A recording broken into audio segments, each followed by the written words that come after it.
Welcome, welcome, welcome. This is Business to Benefits, and I'm so excited to be here every single week, Friday at noon, to bring to you live such great information on how to benefit both individuals and businesses. B2B, Business to Benefits, powered by EasyWay TV. And today's topic is for all of you parents out there, all of you individuals, loved ones who have individuals who have disabilities. This is for you. What you need to know now that your child is turning 18 or will be turning 18 at some point, and how to put a fortress of protection around your child through all of life's transitions. And let's face it, I talk to parents every single day, and just yesterday I was talking with a parent and I said, raising a child with disabilities, running around to the IEPs and the IPPs and the speech therapy and the occupational therapy, gee, there's no time to think about planning for tomorrow, let alone dealing with today.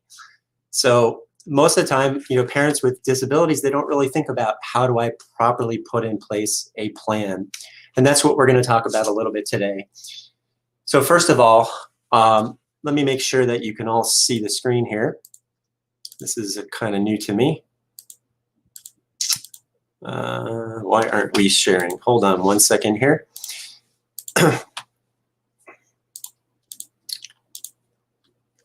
There we go. All right, so hopefully you can see my screen now. And again, like I said, this is kind of new to me, getting used to the technology on how to coordinate all this. But first of all, what we're going to talk about is a little bit on, how do you provide a system of ongoing advocacy. Let's face it, as parents who, are raising a child with a disability, you're providing advocacy, you're providing support for them. Who's going to take that over when you're no longer here? And I know it's a really horrible thing to think about, but you've got to have a system in place so that when you're no longer here, somebody can step in. How can you ensure that there's going to be enough money to take care of your child for a lifetime of care? What happens when your child turns 18? Many parents come to me and they say, well, my doctor is not allowing me to make medical decisions anymore once my child turns 18, not allowing me to participate and receive confidential information. Well, once your child's 18, they're an adult. So you may have to, find a way to take over that management of both their personal and their financial and their medical situation. And I know this is a huge concern of parents and individuals out there with loved ones, especially when, they're looking at somebody who is challenged. They can easily be taken advantage of.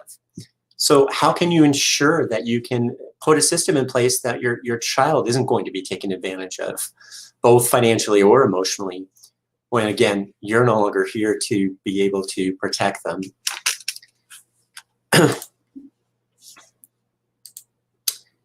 All right, so we're going to make sure that, we answer all the questions that you might have. During a live presentation, we might be able to answer them, but if there's anybody watching live right now, this is live. I'll be happy to answer any questions that you post in the comments. So once a child turns 18, you got to think about a limited conservatorship. Your child is presumed to be competent. They're presumed to be able to make their own medical decisions, their own financial decisions. And, you're going to have to show that this individual can no longer take care of themselves and can no longer handle their own personal decisions and things like that. So you've got to go to court and you've got to ask the court to become a conservator, which we call limited conservatorship. Now, you're going to want to start this process. Parents often ask me, when should I start this process? And I usually tell them, try to start it, at least 3 to 6 months before your child turns 18. That way, when your child turns 18, we can have everything in place, all the proper orders in place, so that there's no, you have a seamless transition. And that ensures, again, that there isn't going to be a lapse in you being able to make medical decisions for them. So you're going to want to make sure that you start this process early. Now, if your child's already 18, that's not a big deal. We can start the process, and within a matter of 2-3 months, we can probably get you in place to be able to handle medical decisions and financial decisions. So when we look at a limited conservatorship, it's kind of different than a regular conservatorship. In a limited conservatorship, we're looking at, there's certain things that your child may be capable of doing, and there's certain things that your child may not be capable of doing. So what we're looking at which of these things are they able to do. So you can ask for any of and all of these permissions, and the court's going to grant them depending upon whether they feel your child is able to handle these things or whether they're not, and it would be better that you be able to handle them. So for example, a big one is being able to make medical decisions for them, being able to give or withhold medical consent. A lot of times these things are driven by that. Also to be able to determine, where your child resides, where they go to school, have access to confidential medical records. It also includes the ability to control sexual relations or the right to marriage. So there's 7 powers in all, and you get to ask the court for any and all of these 7 powers. Now, there's actually 2 types of conservatorship, one of the person and the estate. Now, you don't need to have a conservator of the estate if there's no money that needs to be managed. So if your child or loved one doesn't have assets, then there's no reason to ask for a limited conservatorship of the estate, because now you've got to show what assets are there, and there's ongoing accountings to the court and things like that. And a lot of times there's ways to manage assets where you don't really need a conservatorship just to manage assets. For example, if your child's getting Social Security, you can ask to become a designated payee. So the person is what most of the time what we're asking for, and that's going to allow you to have care, custody, control, and education over the person. Now, before you look at a conservatorship, there's several alternatives. I've already mentioned one. That's having a designated payee on Social Security. But also, if your child does have capacity, then they may be able to sign a healthcare directive, just like you can sign a healthcare directive. Another important document is what we call a HIPAA release under the Health Insurance Protection and Portability Act. I know that's a mouthful, but that's basically so you can get access to confidential records and speak to doctors, and a financial power of attorney so that you're able to manage assets on their behalf. Again, you've got to have your child or other loved one has to have legal capacity, which means they understand what they're signing in order for you to be able to use these alternatives. And a lot of times for management of assets, we'll set up a special needs trust, which we're going to talk a little bit during this brief presentation. So you need to have just a real basic understanding of public benefits. Maybe in a future presentation, we'll go into a more deeper understanding of this. But really, there's different types of benefits. There's benefits that are what we call means tested, and there's benefits that we call are entitlement vested. So the entitlement programs, which are like SSDI, which stands for Social Security Disability Income, this is an entitlement. So if you've paid into the Social Security system, same thing with Medicare, these are benefits that you're entitled to receive. It does not matter what assets you have and what income you have. You can have unlimited assets and unlimited income and still qualify for these benefits. Means-tested benefits, on the other hand, like SSI and Medi-Cal, you do have to have limited assets and income. Oftentimes, it's less than $2,000 in countable assets, and there's certain assets that are, considered exempt, like your home and a car and jewelry of any value and things like that. So SSI, this is one of the means-tested programs that most individuals with disabilities are looking to get on. SSI, is really designed to pay for food and shelter. And, this amount changes every year. I already mentioned, you can have $2,000 in assets of countable assets.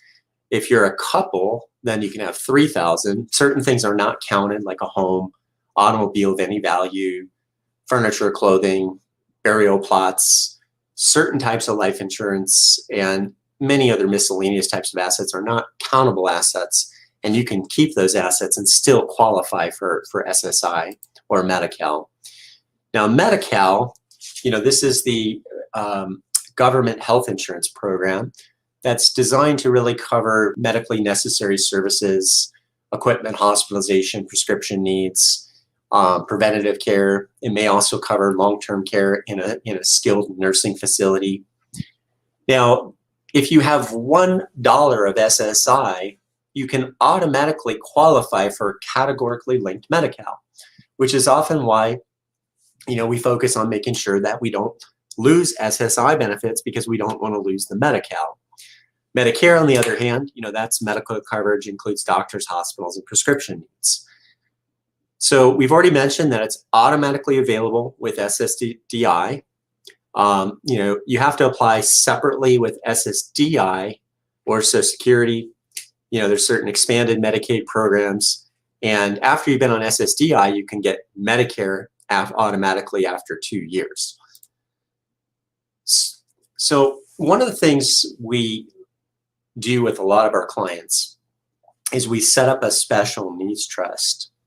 And why is a special needs trust so important? Well, a special needs trust is really designed to do a few different things. First of all, it's designed, again, to provide that system of advocacy and support when your child's not here anymore. And it needs to be designed in a way that it's going to work for the next 75 years. Because that's how long somebody might need to be managing this special needs trust. It also, is designed to ensure that your child or loved one can keep their government benefits, such as SSI or Medi-Cal, and at the same time can have access to assets in the special needs trust for anything that's not covered by SSI or Medi-Cal. And so this is the other aspect of it, as why we set these things up. Now, I'll tell you that even though it's important to consider making sure that you have a special needs trust to make sure that we don't lose SSI or Medi-Cal, can anybody tell me in 20 or 30 years that Social Security is even going to be viable? We don't know. So more importantly is to focus on the advocacy and support issues of the trust. And I see a lot of these trusts are set up in a way that really doesn't take this into account, doesn't have a system of checks and balances and things that, we may talk a little bit about. How do you design one of these by having a trustee and an advisory panel and a care manager and things like that. So, it's designed to hold all kinds of assets. It can hold cash, it can hold stock, it can hold real estate. Now, if it's not funded with the disabled person's owned assets, it's called a third-party special needs trust. So if you as a parent, you create a trust for the benefit of your children when you pass away, that's a third-party special needs trust. Now, you can put as much money as you want in here, but the nice thing about a third-party special needs trust is there's no payback provision. And what does that mean? That means that Social Security and Medi-Cal aren't going to come back later on after the child passes away and say, give us back and reimburse us for all the money that we spent. There's no payback provision because these are your assets, not your child's assets. Now, if a child sets up one with their own assets, we call that a first party. And that is, typically when they have assets either through like a judgment or, maybe they received an inheritance, but the parents didn't take the time to set up a special needs trust, or the uncle or the aunt or other loved one didn't set it up. So now they have to put it into a first party. And guess what? There is a payback provision. So now the state's going to ask for their money back at the end of that individual's lifetime. So I already mentioned it's really important to design one that works. I see far too many of these plans that just aren't designed in a way that's going to work for a lifetime. you want to have, you want to consider, you'll always have a trustee. That's who's managing the assets. And that can be an individual or it can be a professional. Now, a lot of times people think, I've got two children, one who's the child who has a disability and the other child who happens to have, has no disabilities. And a lot of times they'll say, well, can I just make their sibling the trustee? And I'll say, sure, you can do that. But do you really want to? Because, they're going to have their own life. They're going to go out, they're going to get married, they're going to raise a family. Do they really want to be managing a trust and be at the beck and call of their sibling as to what kind of distributions come out of here? It might be better to consider putting them on an advisory panel. An advisory panel can advise the trustee of what kind of distributions are necessary. And they're going to know, because they're familiar with their situation, what kind of distributions can be needed. And the advisory panel can consist of all kinds of individuals. It can consist of their therapist, their psychiatrist, their psychologist, other professionals, other individuals who know their situation and can advise the trustee. And this can be a really good way of setting it up to provide a check and balance on the trustee as well. Also, you want to make sure you have a trust protector. The trust protector really is there because this trust is most likely going to be unchangeable and irrevocable. So the trust protector can keep it out of court by being able to make certain allowed changes within the trust. We've already talked a little bit about a first-party special needs trust. I won't go into great length about this, but an individual now who has a disability can set up their own special needs trust if they have capacity. Otherwise, if they have no capacity, then a parent, grandparent, or the court has to establish them on their behalf. So again, this would be, if a beneficiary has assets of their own that they may have received through a lawsuit or through an inheritance. Now, first-party special needs trusts, have to be done before you're 65. They're irrevocable, can't be changed. They're usually established by either the court or by an individual. The big difference is they got to have that payback provision, and we've already talked about that. So, knowing where you're going to find the financial resources to fund a special needs trust just adds an extra layer of concern. You might have a really valuable estate to leave behind. Much of this could be used to fund the trust. But for many parents, leaving such a sizable estate behind to care for a child with disability is just not in the cards for them. So what do you do in a situation like this? Well, one common solution is to purchase life insurance and have that payable to the special needs trust. So you can go out, get a policy, so you know that when you pass, your child's going to have enough money to provide for them for a lifetime of advocacy and support. And really, that's what's important, is to make sure there's enough money. And this can be done to ensure that that happens. Now,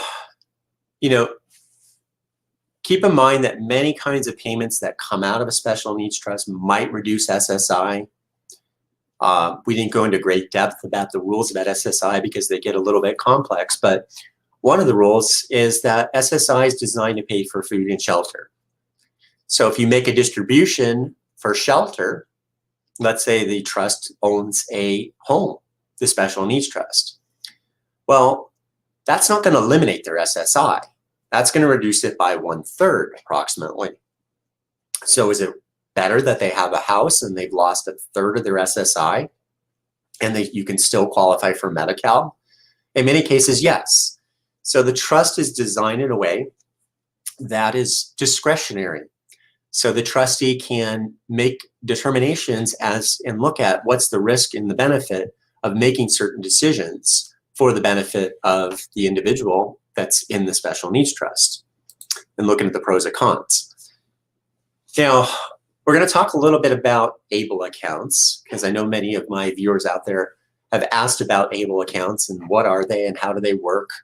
Well, an ABLE account is the Achieving a Better Life Experience Act. And it allows for an individual who has a disability to put up to $100,000 in an account for their benefit, or you can do it for your child's benefit. And this can be done without jeopardizing their government benefits, such as SSI or Medi-Cal. Now, the amount that can be deposited into an ABLE account without jeopardizing benefits is currently $15,000 a year. And that amount is tied to the federal gift tax exclusion, which is currently 15. It changes all the time, so we want to make sure that you're looking at the right amount. If you go to calable.com, if you're in California, there's a lot of great resource on there talking about what are the rules when it comes to ABLE accounts. Now, you have to have been disabled prior to 26 in order to set these up. And you have to be disabled, which can be met by meeting the requirements for SSI or SSDI. And a parent can set this up on their behalf, either through a power of attorney, or if they've been named as a limited conservator of the person, then they can have the ability to set this up on their behalf. Now, you can only put cash into an ABLE account. You can't put stocks, you can't put real estate or other assets, although the ABLE account can be invested in those types of assets, into stock and things like that. But you can't transfer your own stock into it. You have to put cash into it. Now, every state has their own ABLE plan.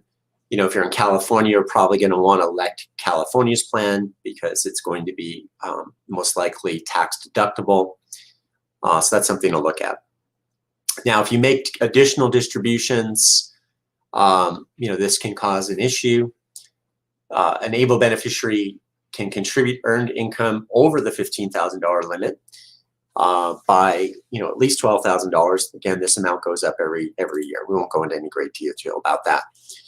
Now, there's a myth that money in an ABLE account can only be used, that it can be used for any purpose whatsoever. Well, that's not true. It has to be used for qualified disability expenses only. But they're pretty broad. It's not limited to items requiring medical necessity. And there's a whole list of congressional buckets that include education, housing, transportation, employment, technology, personal support services, health, preventative and wellness, financial management, administrative services. Of course, legal fees, we've got to take care of ourselves, funeral and burial expenses, and basic living expenses as well. So there's a whole list of things that are qualified expenses from an ABLE account. Now, if they're non-qualified, then they're going to be subject to tax when you make those distributions. If they're qualified, then those distributions are non-taxable. Now, you can't have an unlimited amount in an ABLE account. The first $100,000 you put in is going to be disregarded, but if you put in more than $100,000, your SSI is going to be suspended until you get back down under the $100,000. Doesn't mean it's lost, it's just suspended. So you might lose eligibility for a month until you're able to spend back down under $100,000. So you're not actually going to lose it. Now, Medi-Cal is not affected if it's over $100,000. You're still going to be able to get Medi-Cal. But there might be a payback required for amounts that Medi-Cal provides during lifetime. So ABLE accounts are tax advantaged. You're going to be putting in post-tax dollars. Some states have deductions for the contribution. You'll have to check with your state. And the earnings are going to grow tax-free and tax-exempt as long as you use the money. When you pull it out for a qualified expense, then the money itself is not going to be taxable. Now, is ABLE going to replace a special needs attorney or a special needs trust? No, it's not. Because first of all, it has to be for only those individuals who had a disability prior to age 26. People with disabilities, they still can be taken advantage of in an ABLE account. If you have too much in it, you're more than $100,000, it's going to affect SSI. So this is usually for smaller amounts. and not really understanding how to use the account, what kind of distributions are able to be made from the account, could also, potentially result in loss of those benefits. But where does ABLE make sense to use? Well, it can protect a custodianship account, could be used for small amounts, small inheritances. It's to allow an individual who's able to manage a certain amount of financial control to be able to manage those assets, to be able to pay certain household expenses. But one of the big uses is being able to use it in conjunction with a special needs trust. Because remember that distributions for food or shelter are going to affect eligibility for SSI. However, an ABLE account can pay for food or shelter. So what do? We coordinate the two together, and we basically say, trustee, distribute up to the maximum amount that you can into this ABLE account without them losing benefits. So that's what they do. And now, through the back door, the ABLE account can pay for food or shelter. So if you have a well-coordinated plan between the ABLE account and the special needs trust, you're able to have both and get around some of the rules that say you can't use you can't use assets for food or shelter. Now, you might be wondering, do I need a special needs trust? Do I need an ABLE account? We've already talked a little bit about some of the things to consider. And, when we sit down with clients, we'll talk about these things in greater length. ABLE accounts, again, only prior to 26. Special needs trusts have no age restrictions. ABLE accounts can only be used for certain types of expenses in order for them to be non-taxable, where special needs trusts are a lot broader. However, distributions or food or shelter will cause a reduction or a loss of SSI. We've already talked about taxation, and there's different rules on taxation. I won't go into a lot of depth on that. Now, it takes a team. Every parent makes it. Every parent hates to admit that none of us are invincible. At some point, disability, illness, or even death may prevent you from giving your child the care that he or she needs. That's why it's critical that you start building a team of caregivers and trusted advisors now who can immediately help your child if something happens to you. Pre-establishing these relationships while you have the time to do your homework and interview candidates without the pressure, it's really going to give your entire family the peace of mind that they need, knowing that they're not going to be preyed upon or taken advantage at the moment of crisis. Ideal members of your team may include your chosen guardians, a trusted doctor or specialist, an estate planning attorney, a financial advisor, dedicated family and friends. And creating the support team, be sure to communicate regularly with everyone so they know exactly what to do and how to help if called upon in an emergency.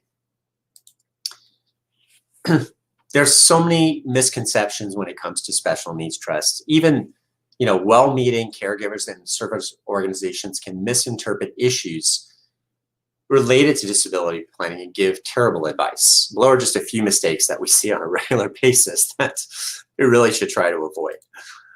First of all, disinheriting your child to preserve government benefits. A lot of parents say, well, you know what? I'm just going to disinherit my child. I'm going to leave it all to their sibling. Terrible idea.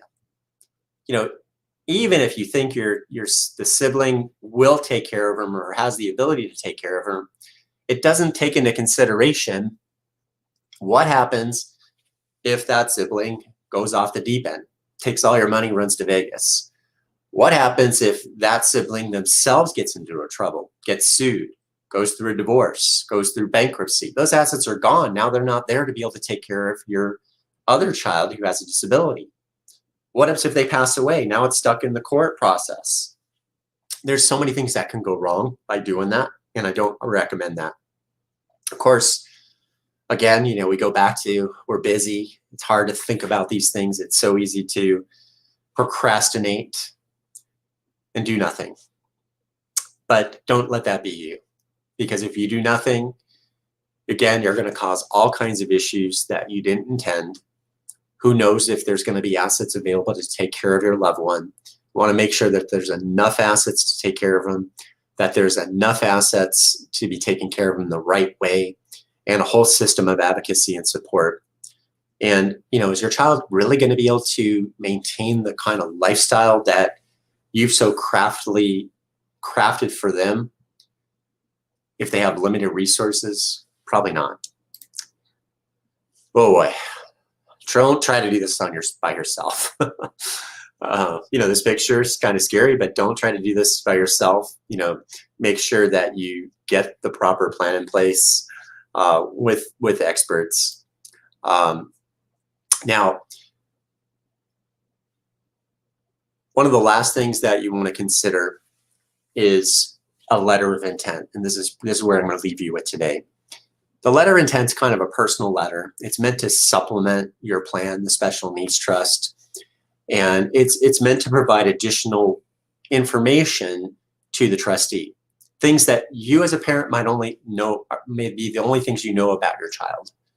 You know, I once had a client with a special needs individual, and she told me the child had really terrible indigestion, and when that happened, he started, you know, out of control screaming. Now, this child happened to be nonverbal, which also makes it more difficult, and why this can be even more important in that situation.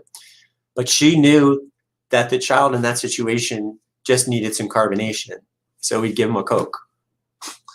But this is just an extreme example of there's things that you know about your child that nobody else will know, and you have to put this all down in writing to pass that on so that somebody can care for them as well as you have cared for them. And these are not legal things. They don't fall under, you know, the legal purview of a special needs trust. These are things that are important. Also, they could be things, you know, about, you know, who are their doctors? How would you prefer they get educated? Do you want them to be mainstream? Would you prefer that they, you know, get private education and private tutors? Go to a special school? All these things are put in there. What kind of religion? Just examples of things that go into a letter of intent. We help our clients put these together. Now, so what should you be doing now as a parent? First of all, make sure that you start thinking about that memorandum of intent. If anybody listening to this live or listening to this later would like help in putting that together, just let me know.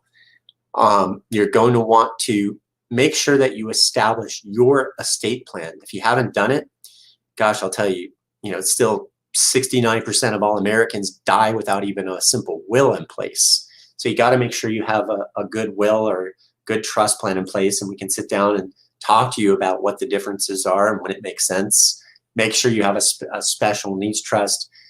Calculate and figure out what are going to be your future financial needs.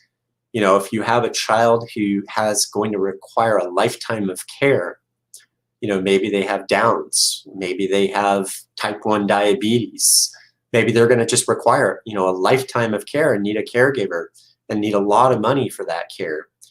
Make sure you look at how you're going to pay for that and consider, you know, alternatives like life insurance to fund the trust.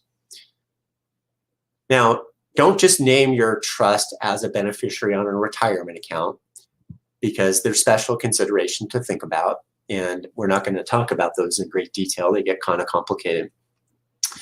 But, you know, in conclusion, you know, planning for a child with disabilities is an extremely important and time-sensitive task. Your child is counting on you to create a plan for them that not only is going to protect them now, but well after you're gone. Special needs planning makes that a possibility and gives you some level of control over the future.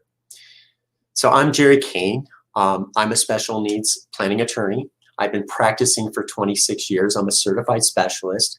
Feel free to reach out to me with any questions or concerns that you have about your child or loved one. And next week on B2B, we're going to be talking a little bit about benefits for business owners. So if you're a business owner and you'd like to know about benefits, we're going to talk about benefits that are available to business owners as well. Look forward to seeing you next week, same time, 12 o'clock. See you soon.